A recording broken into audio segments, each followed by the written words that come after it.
week's breakdown. Full disclosure, choosing what to wear for these breakdowns can be a bit of a chore. You know, I want to be approachable while also looking professional and at least trying to be fashionable, so that means that tie is out.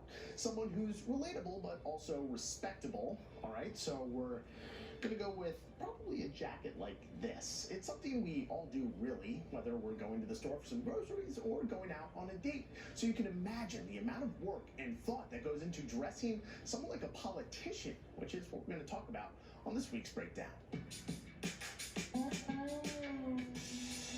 Red tie? Blue tie? What if we went something right in the middle, like a purple tie? Pocket square? Don't want to be too fancy, but slacks could be perceived as too casual, so we're going to go with normal suit pants this week. Some people might call this whole process of deciding neurotic. Others call it necessary. You'd be surprised about how intentional many politicians are with their fashion choices. Rothman is an image consultant from Miami who lives in D.C. Why D.C.? Well, a good portion of our clientele are politicians. It never wants to look so done up that it feels aspirational. For example, it's why we rarely see Pete Buttigieg with a suit jacket or rolled down sleeves. He wants to look authentic as well as a little gritty. It's also why we never see Andrew Yang with a tie, as he looks relatable while trying to secure some young voters. Your visual impact is as important as your verbal one. And so the content of what you're saying is incredibly important. And at the end of the day, probably more important. But what really sticks is that visual impact that you make in the first 5 seconds.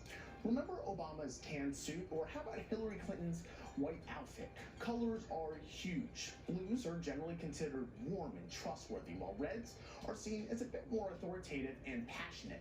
The outfit also needs to be practical, because think about how long politicians are on their feet. What we're going to see specific choices on are very much going to be how functional is this piece of clothing. Pockets are a huge deal, especially for women who often aren't carrying purses in politics. So what's a comfortable shoe going to be? So much of it is subliminal nuance that can be traced back to September 26, 1960. On that day, an established vice president in Richard Nixon took on a young aspirational senator named John F. Kennedy in the first ever televised debate. Going in, Nixon was favored to win in the November election by 6 percentage points, but he chose not to wear makeup on the night of the debate. Kennedy did. It made Nixon look tired and ill, while Kennedy appeared vibrant and charismatic. The next day, the very next day, polls showed Kennedy had become the slight favorite to win the election, and it changed politics and the fashion within it forever. Hey, I'm Dan Grossman, and thanks for being with us on this week's Breakdown.